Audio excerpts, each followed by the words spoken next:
Ang kulturang material ay nahahawakan at nakikita. Ito ay naging bahagi ng iyong pang-araw-araw na buhay. Ang sining ay pagpapakita o pagtatanghal ng malikhaing paggawa. Tumutukoy rin ang sining sa mga gawain ng tao sa isang komunidad. Tinalak. Ito ay isang tela mula sa hibla ng abaka na matatagpuan sa South Cotabato. Instrumentong luntang.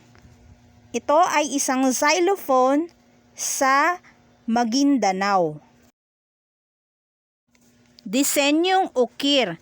Ito ay disenyong may hawig sa sari-manok na nililok sa kahoy, matatagpuan sa Lake Lanao.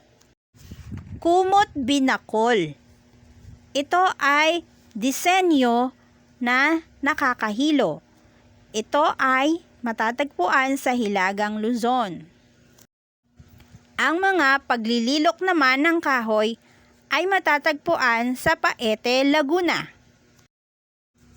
Ang pabalat ng pastillas ay matatagpuan sa San Miguel, Bulacan. Ang hagdang-hagdang palayan ay makikita naman sa Banawe, Ifugao. Ang mga kiping naman ay gawa mula sa bigas na pinagdiriwang kapag may pahiyas sa lugar ng Lukban, Quezon.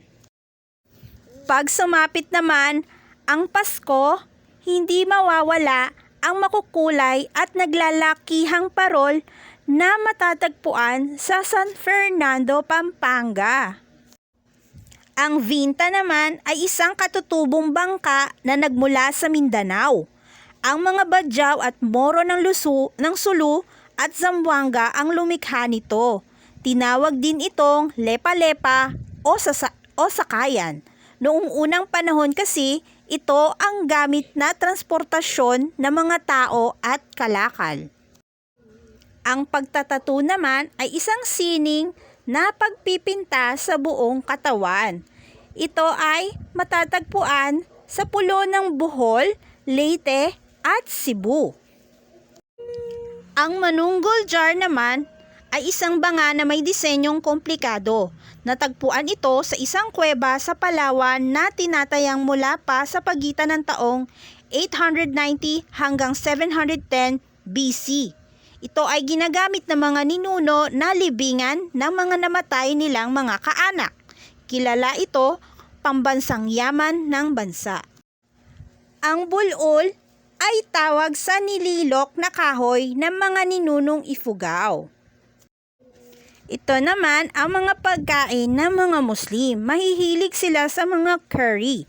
Ito ang tiola sapi, karne ng baka na pinakuluan, at yung isa naman ay piarun na lutong isda. Ito naman ang mga pagkain ng mga Ilocano, bagnet, pinakbet at dinengdeng. Ito naman ang mga pagkain ng mga Bicolano na mahihilig sa gata. Ito ay laing at ang Bicol Express. Ito naman ang iba't ibang kakanin. Merong suman, espasol, sinukmani at bibingka.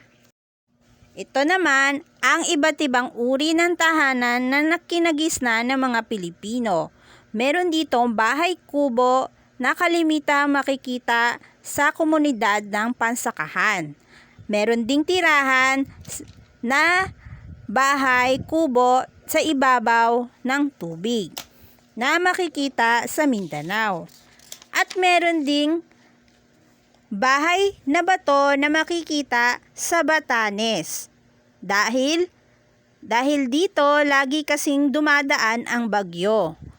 Para maging matibay ang bahay, gumawa sila ng bahay na bato.